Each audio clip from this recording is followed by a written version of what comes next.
It's the first virtual open mic of the year 2021. Our first person up here is Rebecca Newton. So I'm going to do some reading from my great American novel I've been working on all of my life. And I'm going to do a little piece from chapter 2 that's called The Father Trouble. And then I'm going to do a song that accompanies this. It's probably never going to really truly be a novel, but maybe a short novella. So I'm going to start with reading and then do a song. The main character's name is Butter Stubbs, and the working title of this book is A Simple but Kind Gesture on What Was an Otherwise Ordinary Day. Sort of crazy long title, but there it is. Butter did a lot of sleepwalking during those years. She'd normally walk down a long flight of stairs to her grandma's room and sit on the floor. Her grandma would wake her up and laugh at her sleepwalking. The whole family thought the nightly sleepwalking was funny. Nobody wondered why she started sleepwalking at age 7. Nobody wondered why a grown man would put lipstick on a 7-year-old girl either. Nobody in her world wondered about much of anything that happened to her. Butter wondered about everything, pretty much every day of her life. She was 5 when her second father joined the family, and 13 when her mama left him high and dry with very little notice. After all those nights of not breathing, Butter would be in her 60s before she learned how to breathe properly again. Her 157th therapist, that's how she would refer to all her therapists during the 45 years that she spent in therapy, he helped her figure out the breathing problem. She didn't know she had a breathing problem until her last good therapist, likely number 7 in reality, asked her about it. "What do you mean?" she'd ask him. Number 7 was a somatic experience therapist.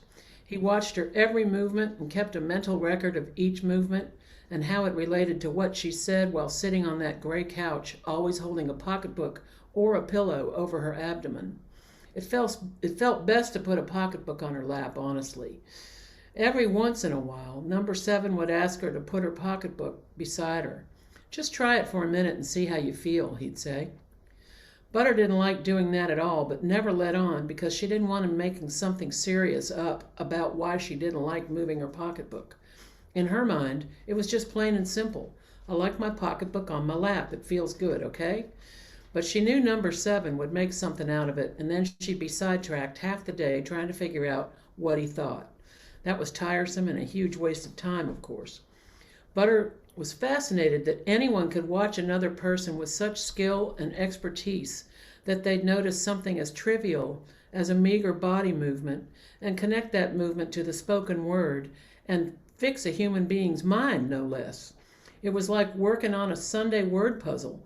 For Butter, every Tuesday at 9 a.m. for exactly 50 minutes, that time would be her faux Sunday. She loved number 7 the best. He was the smartest of all the therapists, and she could tell from the start he'd actually do more than listen. He did do more. He carefully pointed out her physical manifestations of her horror show childhood to help her become aware of her physical body. The idea being that as she learned about each of these physical indicators, she would become more aware of her body and stop eating crane shovels full of sugar. It was worth moving the pocketbook and going to faux Sunday to put an end to the sugar addiction her second daddy pushed on her. Butter didn't like her second daddy much at all, especially not anymore. She had occasional scenes in her mind where she'd smack him hard over and over. It's important to understand that Butter couldn't kill a fly, let alone smack a grown man. One of those physical indicators was how she held her breath during anything stressful. Well, who knew, she'd ask herself, and pretty soon, as per her personality, Butter became obsessed with somatic experiencing. She was curious to a fault by nature. If she didn't know a thing about any particular subject that appeared in her life, she would get on the knowledge train and learn everything she could about said subject as fast as she could. She knew it was completely obnoxious, and it basically made her an annoying know-it-all, but she couldn't help her curious nature. "Thank the gods for the internet," she'd often say with sort of a holy gratitude. Butter worshipped the internet. The internet saved her life. As a child, she endured quite a lot from her second father, but she never got stabbed with a serving fork by him, and for that she was quite grateful. Stabbings were only for brothers at dinner tables, as it turned out. Dinner was always a problem, but then everything was always a problem sooner or later in her family life. Just living on the planet was sometimes a problem. There had to be a solution to that problem, so Butter spent most of her life determined to solve that problem. She began her problem solving with the most obvious subject, the fathers. Okay, that's the excerpt. And now this is the song. So thank you. So I have 12 songs that go with this sort of novel. And this is one of them, and this goes with that section. It actually precedes what I just read, but today it doesn't.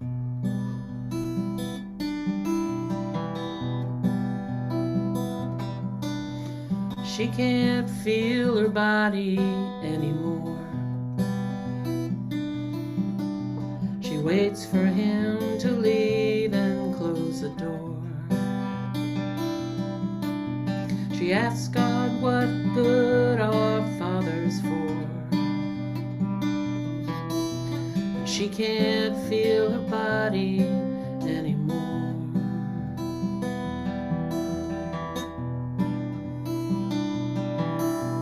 She can hear his footsteps on her floor. Face down in her pillow, only four.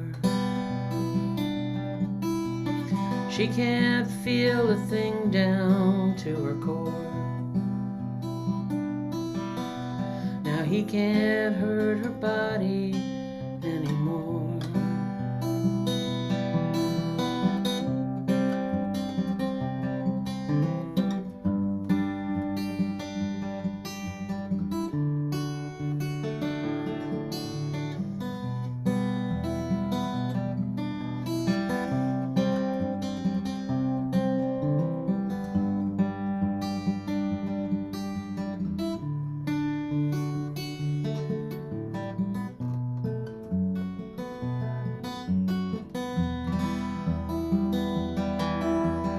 She can't feel her body anymore.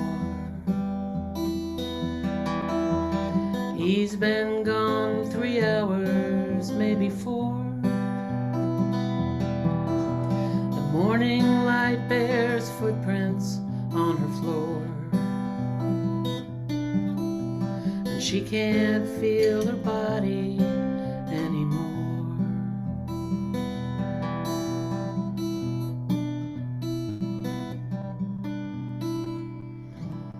Depressing, sorry. Really good, though. Next time it'll be happier part Nice, of the Rebecca. Thank you. That's it for me. That was excellent. That was beautiful. Just you. beautiful. Thank That's you. really powerful. Thanks. Sure, I'm going to introduce the right person next. Thank you, Rebecca. That was stunning. Oh, it's Alice. Alice is up next. Well, this is great to be back at Yeah. the open mic, and I am working on my Reluctant Cannibal not screenplay, my novel, and it takes place 13 years after the Donner Party events, and then I'm also working on a CD about the Donner Party. So what I'll do is read an excerpt from my novel, and no, I'm not copying Rebecca, and read an excerpt, and then my song, which is about the Christmas, the Reed's Christmas at Donner Lake. So the two of them are kind of related, and I'll put together the gaps. But here we go. So this is chapter 1, and Nellie Eddy is the point of view person. She's 10 years old, and she is living with the Reeds in San Jose, and it is August 25th, 1859. So here we go. Nellie lifted her load of laundry, headed to the wash house for the 4th time today. The extra work from the wedding of Mary Donner and Mr. Sherman had to be over soon, although she appreciated the extra good cheese and bread. She avoided the fresh dung on the parched ground and wondered if it ever would rain again. Although she was told when it rained in San Jose, mudslides endangered homes and cattle, she didn't want to be carried off in a mudslide. Although maybe that would be better than living and enduring here at the Reed manse. Nothing more than a servant. Caring for Mrs. Reed's infant, cooking for the Reeds, running meaningless errands for the Reeds. They mostly left her alone, but she was scared of Mr. Reed. He was not a nice man, although everyone said he was the most generous gentleman in California. Bullshit. That was her favorite word nowadays, but she had to be careful not to say it too often. Mrs. Reed liked to switch her behind when she caught her saying her favorite swear word. "Miss Nellie, what are you doing out here again?" Caleb surprised her from the barn. He also had lots of extra work from caring for all the guests' horses. He was her best friend, even though he was 15 and a Negro, 5 years older than her. There were other Negroes working for the Reeds, and from what Nellie could understand, there was much disgruntlement about the nature of their work arrangement. Mr. Reed said they were free men and women, but that wasn't really so. "You know you don't have to call me that. Just Nellie." "I know. I just don't want trouble. There's always trouble, especially with the big wedding and all. Mr. Reed's been cracking down on anyone thinking contrary thoughts." "Caleb, how do you know so much big words like contrary?" "I'll tell you sometime. I didn't always live here. I'm only here temporarily. I'm going to find my mother no matter what. She came out here from St. Louis last year, married a white man. How is that even possible?" Nellie couldn't even think how that would work, but maybe in California anything's possible. She had heard of rich black folks richer than white folks, all thanks to business deals and the gold diggings. "From what I know about my mom, she can pass for a white lady. I bet her husband doesn't even know. Isn't that something?" "Where does she live, Caleb?" Nellie looked up and down, making sure no one else but them were around. Their quiet wouldn't last long. Someone was always around. Nellie's mother lived in Illinois, even further from where Caleb was from. She knew from Mrs. Reed that her father lived in St. Louis, but he used to be the Reed's next-door neighbor in San Jose. He even saved Mr. Reed from death once. That's why she was here now. Mrs. Reed said it was a blessing, but it was anything but. All she knew about her father was that he saved the Donner Party, but he lost his wife and kids too. He was also a cannibal. But the Reeds were not. They like to state this fact often. From what I can gather, Petaluma is about 90 miles north or so, and I have a name for my mother, Ann Purdy. Purdy, like pretty. I hope she's pretty. You know, a lot. I need to teach you a skill, Nellie, like blacksmithing, so you can overhear the white folks discussing their problems. You gotta have good listening ears. And people think I'm older since I'm tall. I'm tall too.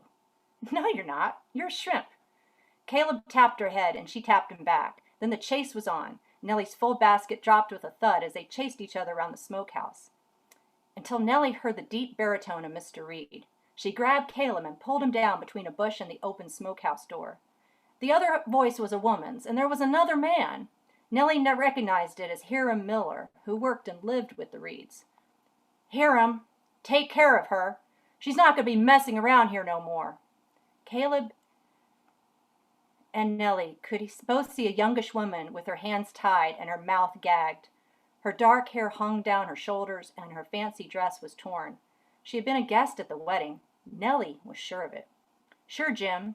Haven't had me a skirt in ages, and this one's mighty fine." "Be careful. I don't need Eddie hearing about this, or Mary Ellen's spies. Burn the body when you're done. Clear?" Somehow the woman's gag loosened, and she was able to say, "I am Ann Purdy Eddy, and what you're doing is criminal. You're holding my stepdaughter Nellie hostage, and you're keeping slaves. I have the proof." At that, Miller slapped Mrs. Eddy with his hand, and then smacked his rifle across her stomach. Caleb threw his hand across Nellie's mouth, anticipating her scream. And then Nellie put it all together. Mrs. Eddy was Caleb's mother. She was her father's wife. They were going to hurt her bad. How could she and Caleb do something about it, since Reed And Hiram were really two big men. Bullshit. Be done quick. We've got the Mason meeting in an hour. Yes, sir. Hiram Miller launched Mrs. Eddy into the smokehouse while Caleb and Nellie scooted to the other bushes. They waited until the screaming stopped before limping away.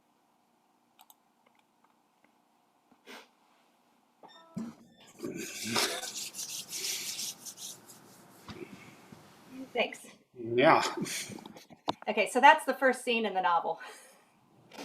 So Nellie witnesses her stepmom's murder, and she's passing for white. So it comes into this whole thing that Mr. Reed, James Reed, is keeping slaves illegally in San Jose. Mexico used to own California, and it was a free state with Mexico.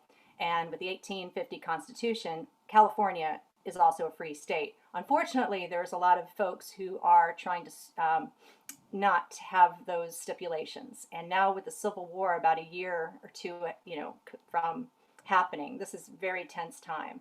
So Mr. Reed's not a very nice man, but he's done some pretty cool things. 13 years prior, he saved some of the Donner Party, and his wife and 3 kids were at Donner Lake. And his daughter, Virginia, this is her song. They were the only family not to have any deal with cannibalism because her mom, Mrs. Reed, saved all of the food. So this is the song. And it's called Christmas at Donner Lake.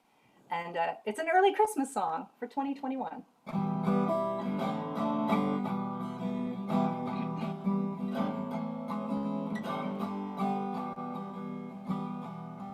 Oh, the cold woke me up again. What's the difference from out and in?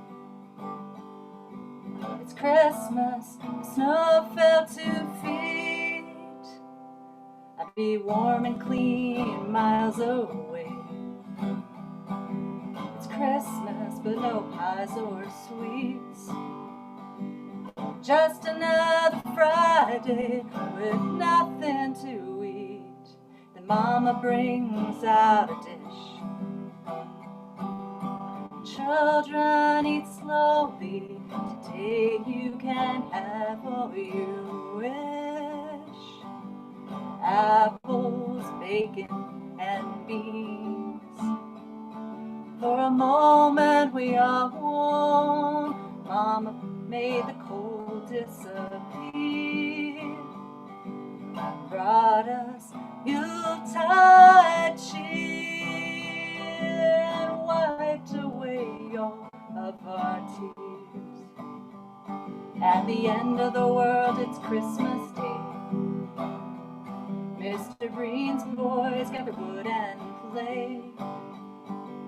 Mrs. Murphy serves oxtail stew, while at Donner Creek the Donners eat ox glue. Does the Lord Jesus look down on you? Will he show us his mercy on the holiest of days? Then Mama brings out a dish. Children, eat slowly. Today you can have all you wish. Apples, bacon, and beans. For a moment we are warm. Mama made the cold disappear. Brought us Yuletide cheer and wiped away all of our tears. Oh, the Christmas bells ring. Mama, you're the reason we'll see another spring. Oh, hear the Christmas bells ring. Mama, you're the reason we'll see another spring. Oh, she saved up the rays of sunshine. Children, eat slowly. Today you can have all you wish. Apples, bacon, and beans. For a moment we are warm. Oh, Mama made the cold disappear.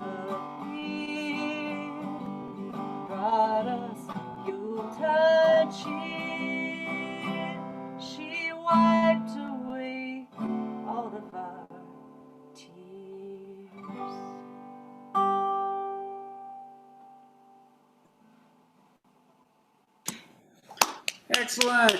Hey, thanks. Thank you, Alice. Thank you, Alice. Okay, Tom. Okay.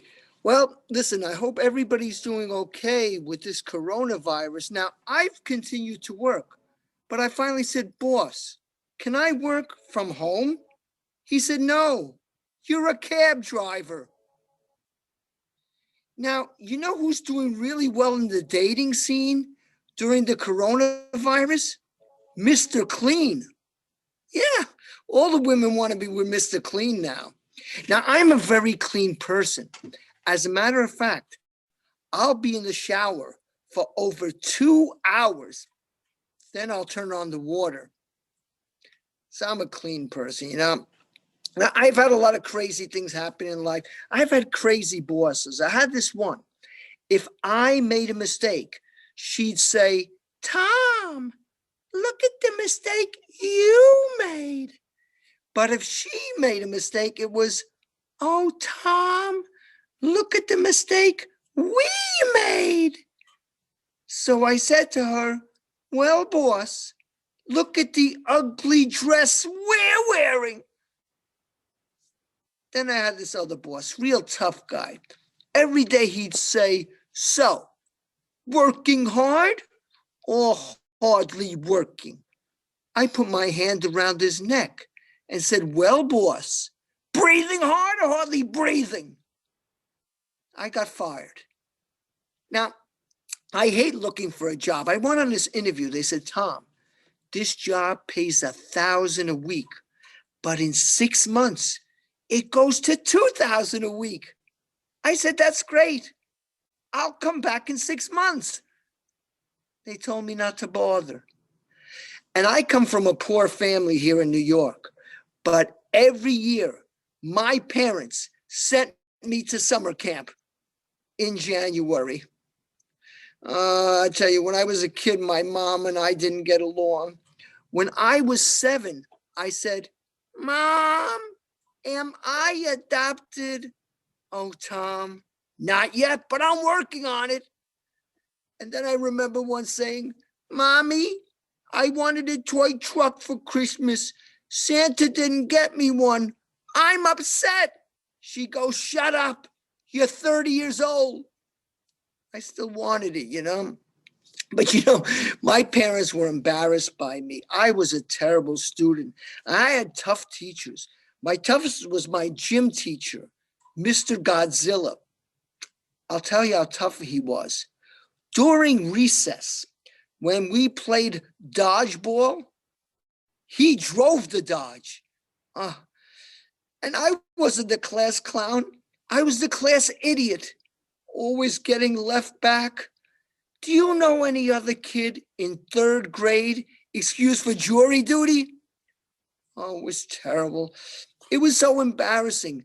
My teacher made my parents write on the blackboard 100 times, we won't have more kids. Oh, it was a terrible thing.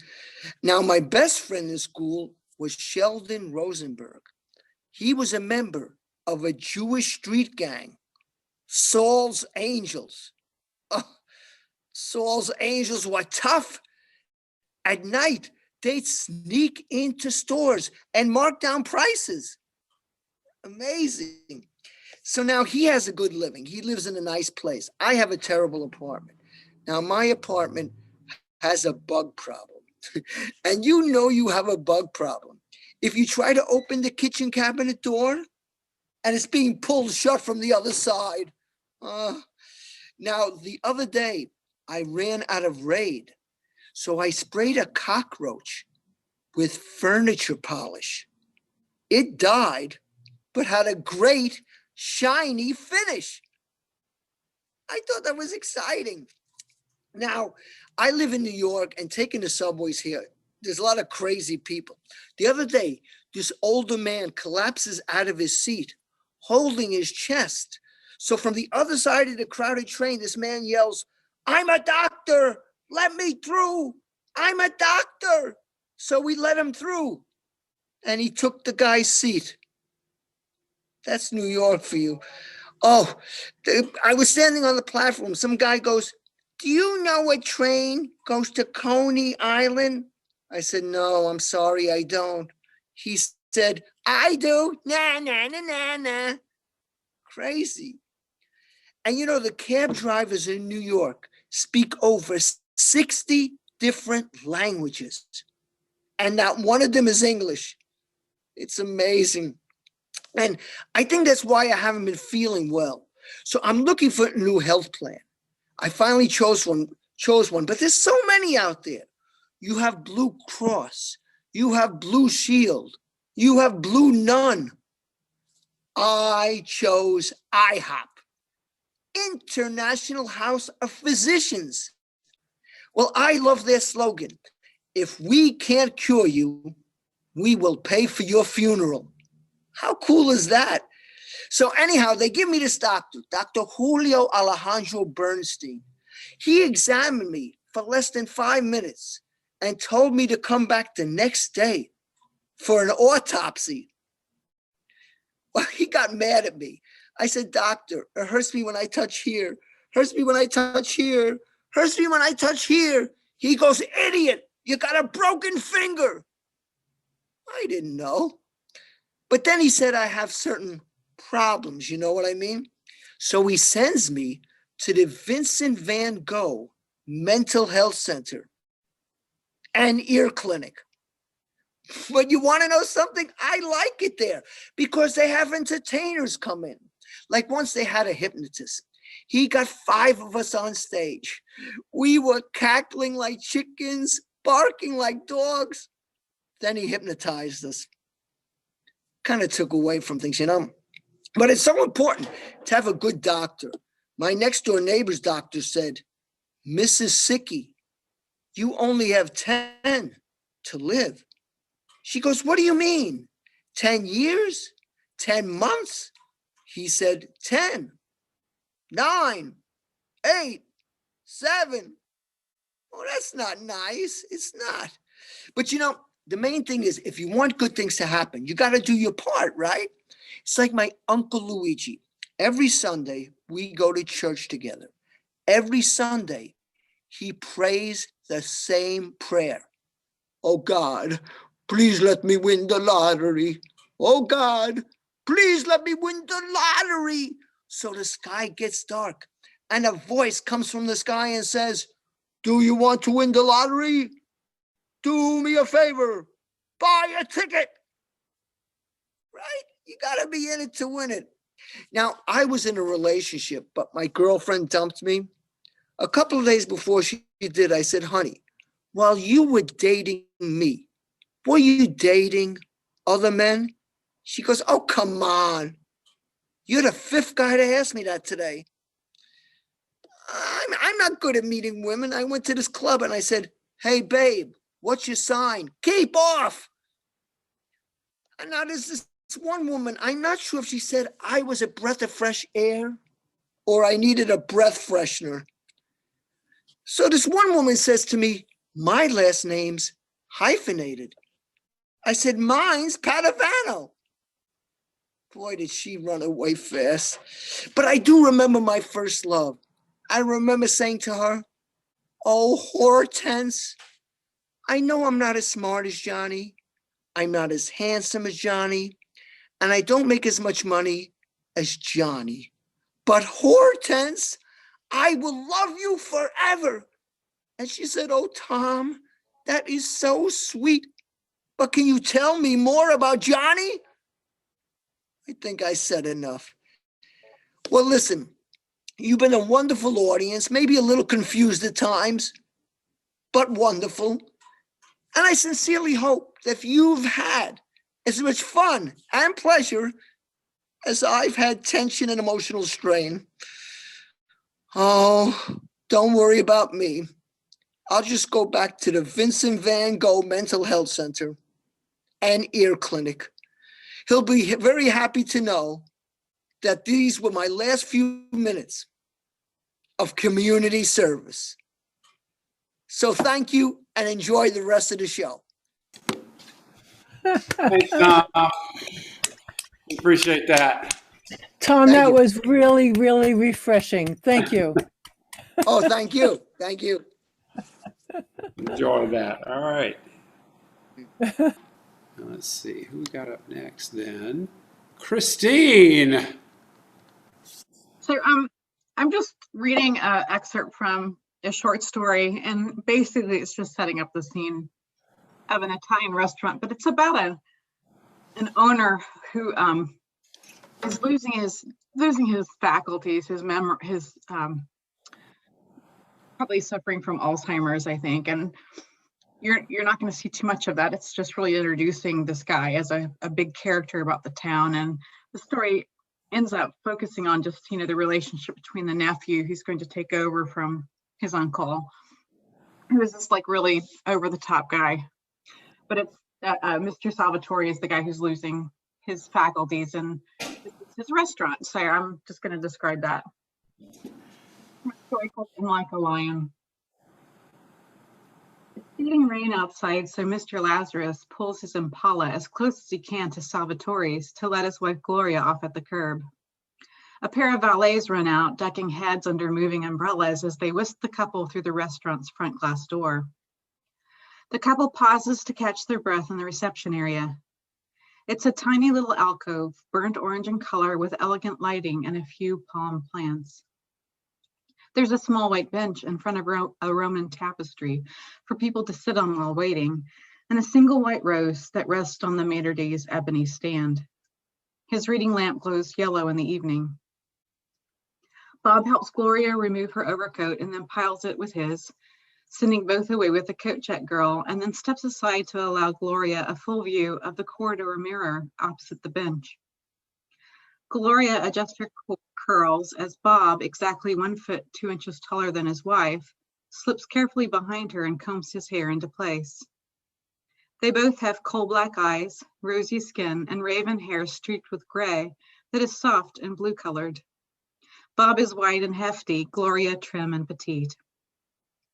The reception is filled with the steamy smell of roasting tomatoes, garlic, and melted cheese, and Gloria's stomach gives a little rumble. On the days they go to Salvatore's, she skips lunch so she can fully enjoy the meal.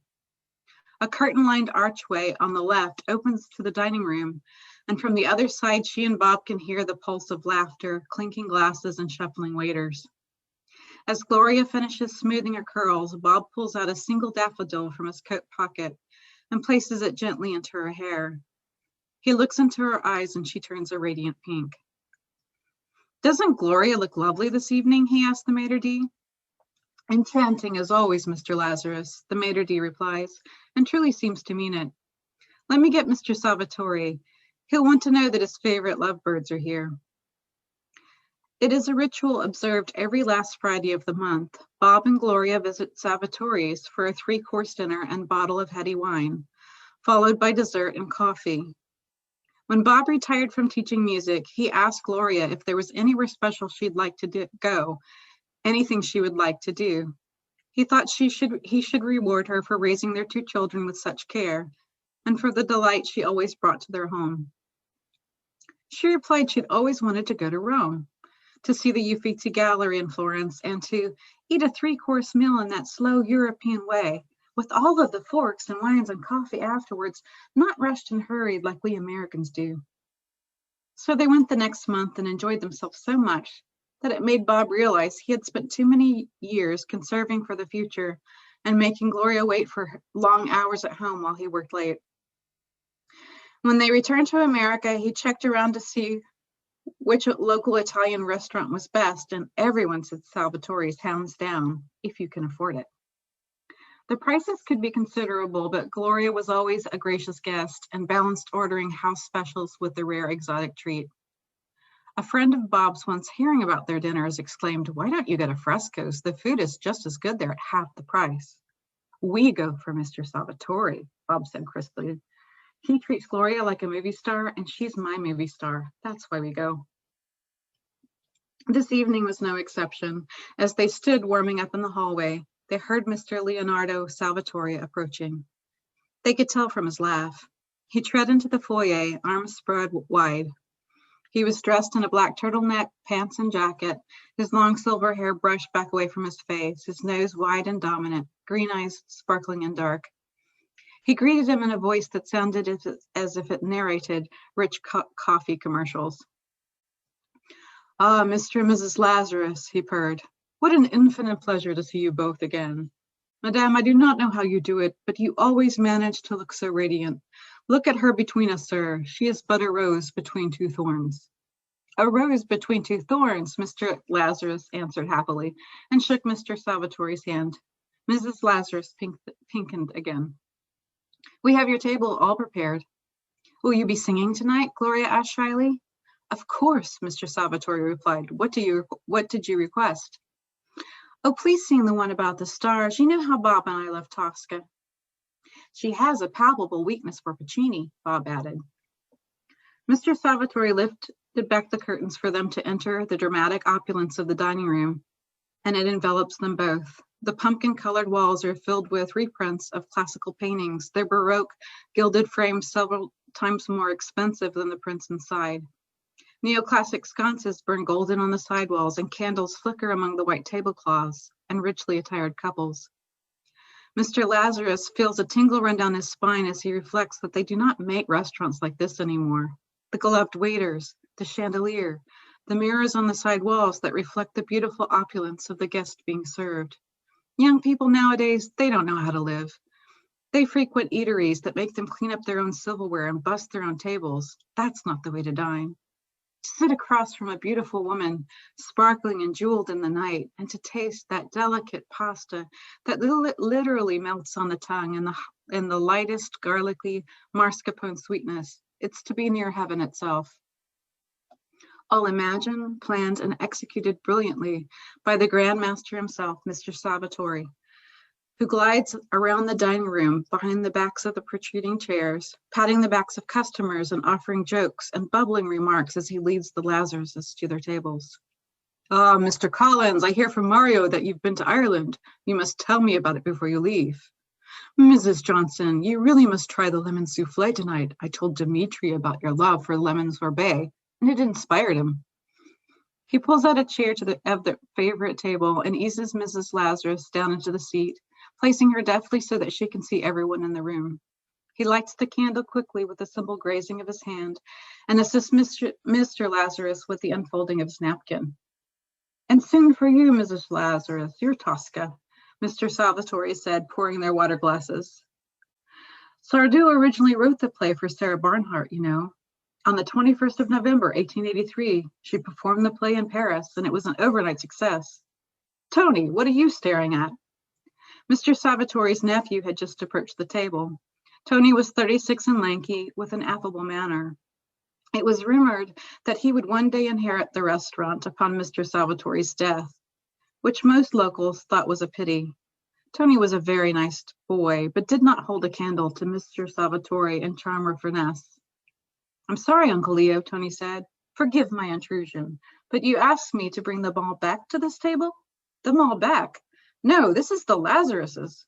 "That's why I asked. They usually drink." "They always drink the Chianti. The lady prefers the fruity finish. How many times do I have to tell you?" "I am sorry, Uncle." Tony's voice got sharper. "I thought the Malbec was wrong, far too heavy. It's just that you distinctly said—" "I said nothing of the kind," Mr. Salvatore said with an exaggerated arm wave. The Lazaruses laughed a little nervously, and Bob cut in. "Now, we don't want to start a baruffa with this great family over our little idiosyncrasies," he said with a laugh. Then to Gloria, "We can try the Malbec this evening, can't we, dear?" Mr. Salvatore bent down so that his head was even with Mr. Lazarus's and made a gesture towards his heart.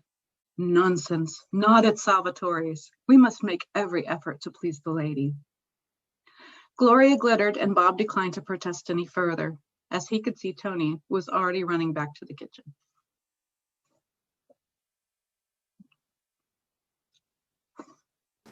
And then what? Woohoo! Woohoo! Well done. Excellent. Thank you, Christine. Really appreciate that. I want to know what happens. I do believe I saw Eric. Yes, Eric is here. Can we hear you? Hey, man. Yeah, there you are. How are you? I am well. What a great idea. What a great idea. Excellent. Are Well, you ready to play us some music? yeah, man. I'm right here, right on time. Hot, Yeah, man. off like a toupee in a hurricane. Hey, so what was the name of that thing that Rebecca just read?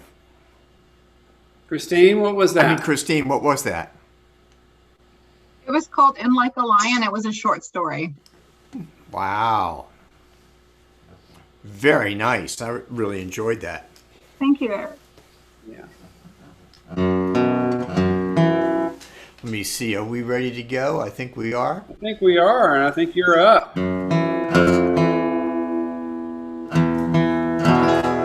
It's a little tune called Oh What a Day.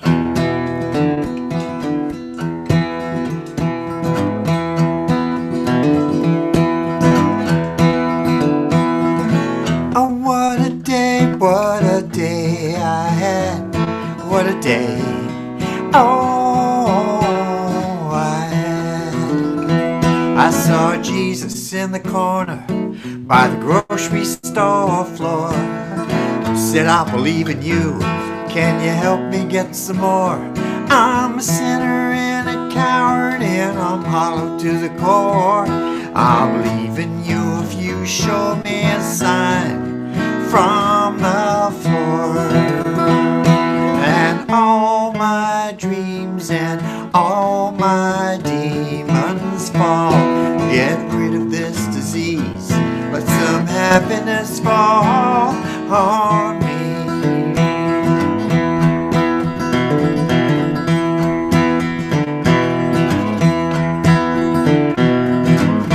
Oh, what a day I had.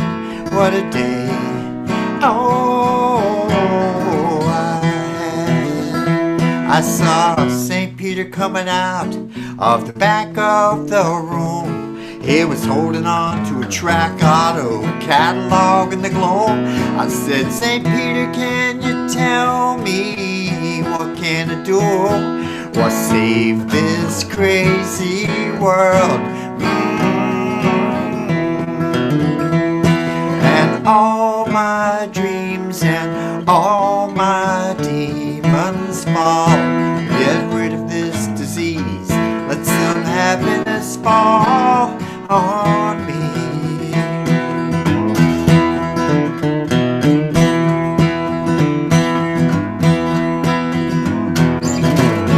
I took my hand and covered my eyes. I took my hand and covered my ears.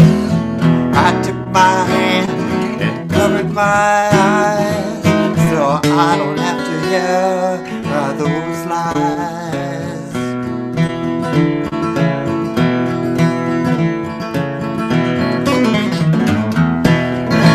Oh, what a day I had. What a day. Oh, I had.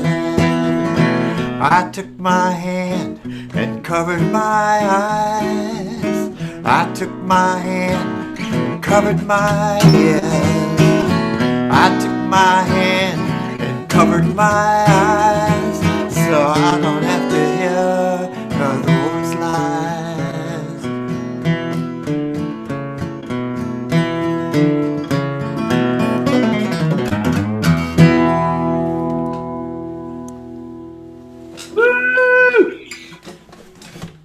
Ah, thank you. Hey, and again, thank you, Chatham Library. Not only are you massively good collectors and keepers of the written word, but you have events like this, which is wonderful. I get to hear people like Christine, who I don't know from Adam, but I'm a big fan now. And so this is really wonderful. Thank you. Our tax dollars at work. This little tune, yes, sir. No, I was just saying, nice tone. This was stolen from me 45 years ago, and my little brother threw a party in my parents' house. I was on my way to Dallas 2 years ago, and I got a call on my phone that said, Are you Ben's older brother? I stole your guitar, and I'm so sorry. And here it is, 45 years later. So this is a little tune called yeah. I have a blog called the Grand Debris Blog. The whole story is on there, but let's get back to the business at hand. So this is a little song called "The High Cost of Living Is Getting Me Down." A familiar theme.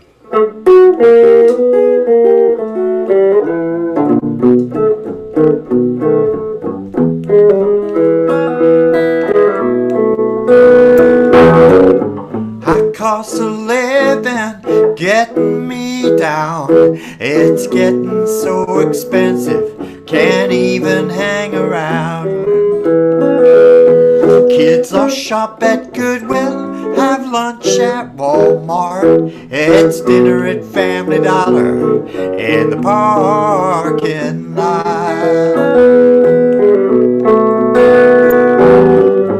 Good job I had is gone and left town. Got a note in the mail with a $5 bill, so thanks buddy, see you around. They're building a new plant in Juarez, Mexico. My job won't be coming back, that's what they tell me so.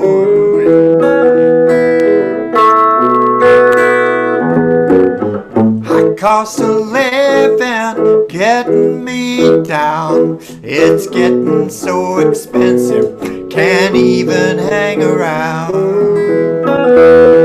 Kids all shop at Goodwill, have lunch at Walmart. It's dinner at Family Dollar in the parking lot.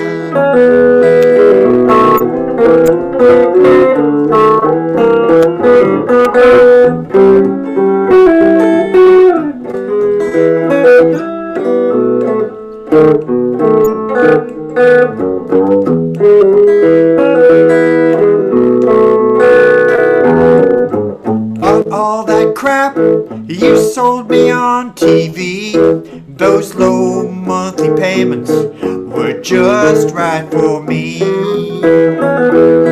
Bills just keep coming, they're clogging up the hall.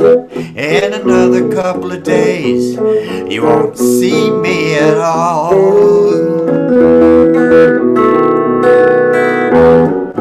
I bought a house, that mortgage was a crime. I went to the bank, tried to get some more money, wouldn't lend me a dime. I tried to raise some money, put the wife and kids up for sale. Police came by, took me down, couldn't even make my bail.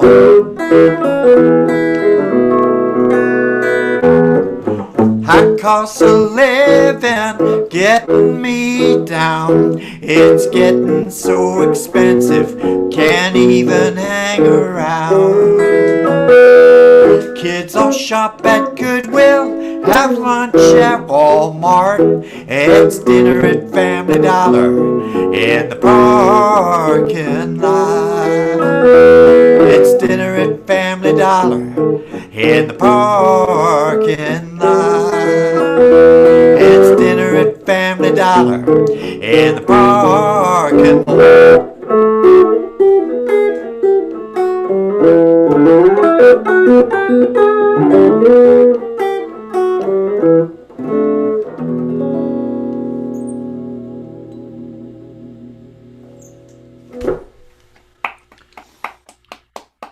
Thank you, Eric. Christine, nice. Good to see you. Nice to see you up close. Hey, so this is I play. How am I doing on time there?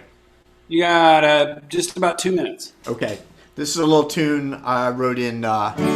It's about in Texas. It's called "Rainbows of Terlango." I'll try to. Oops.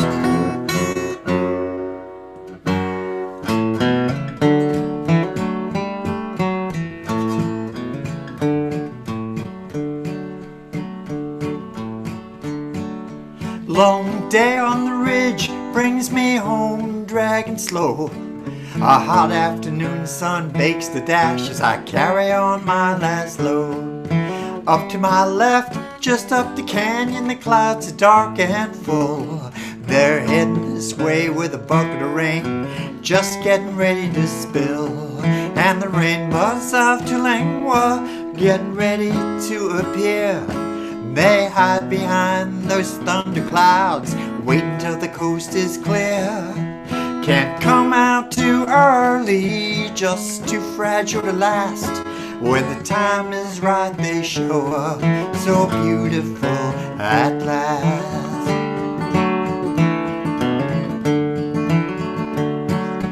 Up on the ridge, clouds are breaking, scattering after the showers. I'm pulling into my camp now, wet cisterns a little higher. Dark clouds have moved on, bed shore's back and done. Dark clouds have moved on, pushed aside for the sun, and the rainbows in Terlingua getting ready to appear. They hide behind those thunder clouds, wait till the coast is clear. Can't come out too early, just too fragile to last. When the time is right, they show up, so beautiful at last. Rainbows of Terlingua getting ready to appear. They hide behind those thunder clouds, wait till the coast is clear. Can't come out too early, just too fragile to last. When the time is right, they show up, so beautiful at last. When the time is right, they show up, so beautiful at last.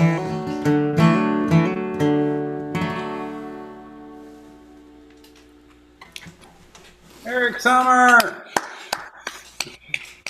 Thank you, Mr. Library. Thanks so much. Come back. My pleasure, delighted to be here. Yeah. All right. It looks like we got Brian is up next. So this has all been super. This has been great. This is my first time. Hope it's not I wish I had musical talent, but I don't have any. So what I'm going to do is read an extract from my novel, The Astronomer, which will be coming out later this year. It's going to be published by Whiskey Tit Press. Excellent. It's a novel about a man, a young man, an astronomer, who believes he's acquired the ability to travel throughout the cosmos at will, visiting other times and other places. It's a story about a man spiraling into darkness. So this is the first time I've actually read this particular piece. So you're all guinea pigs. We'll see how it goes. It's about 7 minutes. The Astronomer. When the doctor told me I had epilepsy, I was shocked. I'd suspected something might be wrong for some time. I heard voices. I was other places, but never this most hideous of diseases. This could never happen to me. There was no history of epilepsy in my family. I'd never suffered from seizures or auras of any type. I was 20 years old. I had my entire life ahead of me. Perhaps the doctor was mistaken, but alas, subsequent tests confirmed the original diagnosis: petit mal seizures that would only worsen over time unless immediate action was taken. The doctor gave me pills that turned the walls of my bedroom many colors.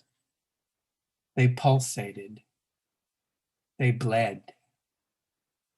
One sultry August night, the year was 1926, the year Arthur Eddington published The Internal Constitution of the Stars, I clung to my girlfriend, Isabella, as I felt my mind beginning to swoon and then convulse. We were in the backyard of my parents' home in Peoria, Illinois, gazing up at the constellations, and suddenly the firmament came crashing down upon me, and I was drowning in light Oh my God, I thought, you're going to die. An epileptic's life is no fun, let me tell you. For one thing, you never know where you are. You could be here, you could be there. In reality, you're neither place, or rather, you're in both places simultaneously, twilight worlds that flash in and out of existence. I was passed from physician to physician. No one knew what to do with me. The diagnoses multiplied, the prescriptions multiplied, but my condition only worsened. Eventually, I ended up in a local hospital. I was filled with so many drugs, I didn't know who I was or who I'd ever been. A specialist from University Medical Center examined me, and to my amazement, he took me off all medication. There's nothing wrong with you, he said. It's all in your mind. I said, somewhat sarcastically, of course it's in my mind. But he was right. It was all in my mind. And when I realized this, I began to recover.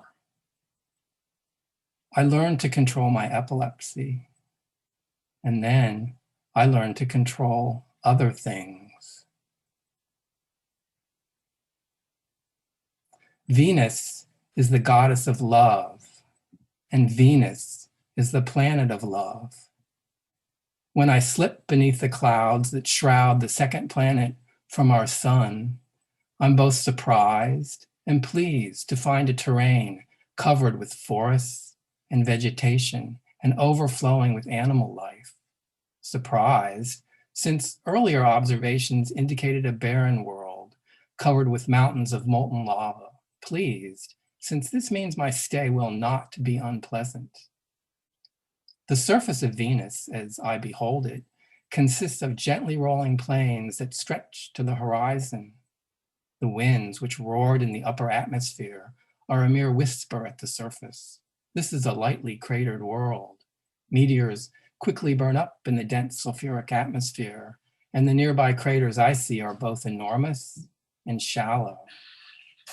In 1686, the Frenchman Bernard de Fontenelle wrote that the inhabitants of Venus were a small black race, burned by the sun, full of wit and fire, playing lutes with gay abandon, and always in love. The nymphs, when I see them, are tall, white as snow, and reclusive.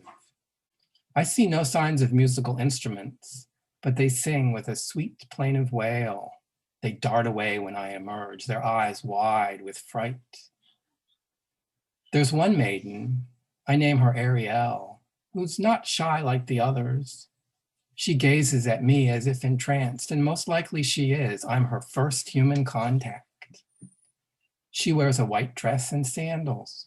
Her complexion is rosy, her smile enticing.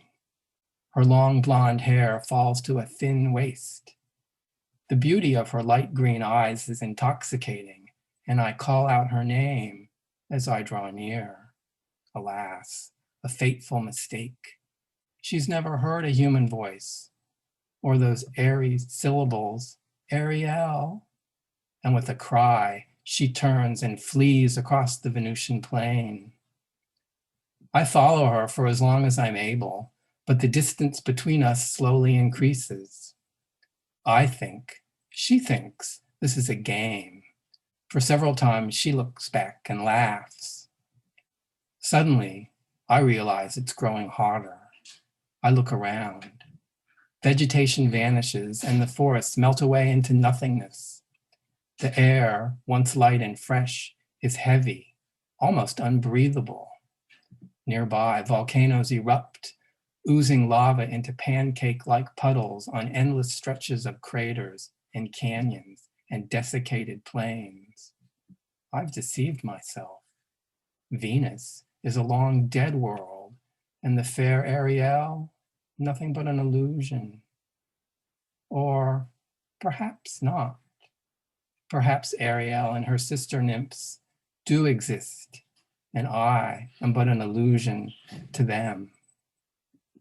I'll stop there. Thank you. Excellent. Yeah. Thank you. Nice. Appreciate that, Brian. Thanks. Marie Vanderbeck is our last performer today. All right. Hi, everybody. So Ellis Island was opened in 1892. This is a song about Ellis Island. On the first day of January, 1892, they opened Ellis Island and they let the people through. And the first to cross the threshold of that Isle of Hope and Tears was Annie Moore from Ireland, who was all of 15 years. Isle of Hope, Isle of Tears, Isle of Freedom, Isle of Fears, but it's not the isle you left behind. That Isle of Hunger, Isle of Pain, Isle you'll never see again, but the Isle of Home is always on your mind. In a little bag she carried all her past and history, and her dreams for the future in the land of liberty. And courage is the passport when your old world disappears, but there's no future in the past when you're all of 15 years. Isle of Hope, Isle of Tears, Isle of Freedom, Isle of Fears, but it's not the isle you left behind. Isle of Hunger, Isle of Pain, Isle you'll never see again, but the Isle of Home is always on your mind. When they closed down Ellis Island in 1943, 17 million people had come there for sanctuary. And in springtime, when I came here and I stepped onto its piers, I thought of how it must have hurt when you're all of 15 years. Isle of Hope, Isle of Tears, Isle of Freedom, Isle of Fears, but it's not the isle you left behind. That Isle of Hunger, Isle of Pain, Isle you'll never see again, but the Isle of Home is always on your mind. Yes, the Isle of Home is always on your mind.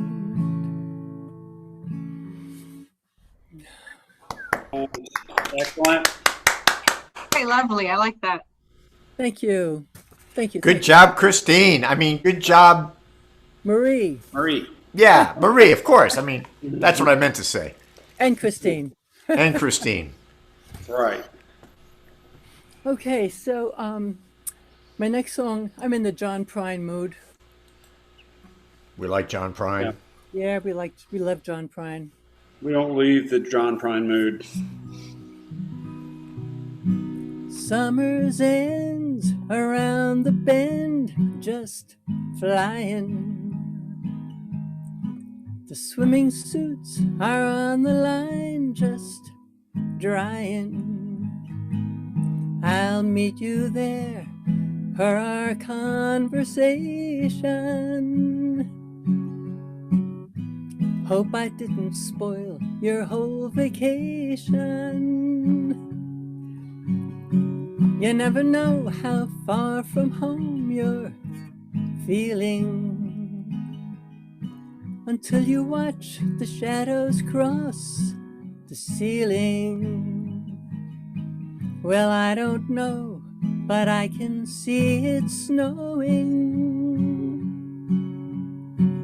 In your car, the windows are wide open, so come on home.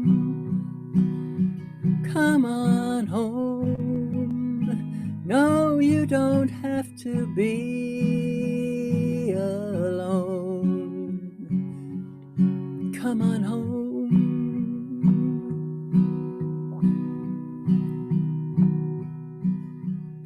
Valentines break hearts and minds at random. That old Easter egg ain't got a leg to stand on. Well, I can see you can't win for trying. And New Year's Eve, it's bound to leave you crying. So come on home. Come on home. You don't have to be all alone. Come on home.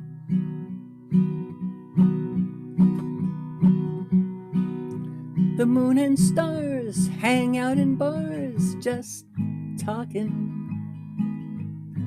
I still love that picture of us walking, just like that old house we thought was haunted. Summer's end came faster than we wanted. Please come home. Come on home. No, you don't have to be alone. Come on home. Come on home. No, you don't have to be alone. Just come on home.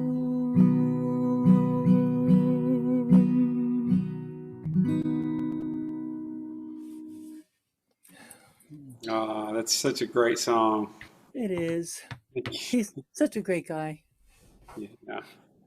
So I like to travel around Appalachia and pick up all the cool songs. So this song, the story goes that it was written by a preacher in Appalachia around the 1920s, 30s, somewhere around there. And during that time, they had the circuit riders come, and they were the religious people. And what happened was they would steal the hearts of the young girls, and some of them were not such nice men. So this preacher wrote this song called Beware and Take Care. You know young men are bold and free. Beware and take care. They say they love you, but they're liars, you see. Beware and take care. Beware, young ladies, they're fooling you. Trust them not, they're fooling you. Beware, young ladies, they're fooling you. Beware and take care. They wear fine shoes and smoke, and beware and take care. And in their pocket is a bottle of booze. Beware and take care. Beware, young ladies, they're fooling you. Trust them not, they're fooling you. Beware, young ladies, they're fooling you. Beware and take care. Around their neck they wear a guard. Beware and take care. And in their pocket is a deck of cards.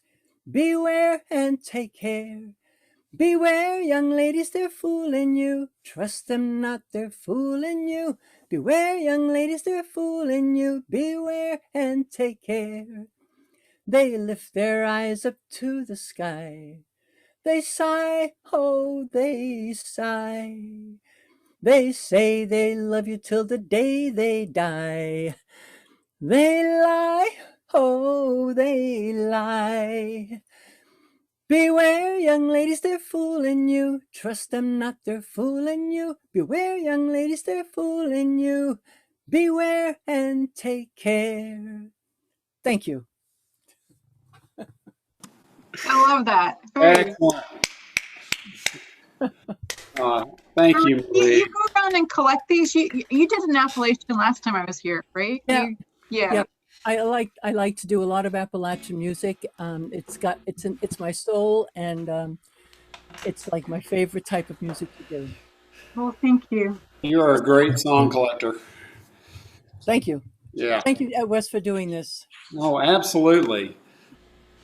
All right, guys. Well, I sure hope I see everybody next Sorry, I tend to talk a lot. Oh, that's okay. It's okay. Just want to make sure they get the announcements in, and I want to make sure that everybody is extremely welcome to come back next time. Really, really look forward to these meetings every month. Thank you, Wes. Thank Appreciate you, Wes. Thank you. Thank you, Wes. Absolutely. Buddy, sounded great. Yeah, man. Thank you. Sounded We'll good. see you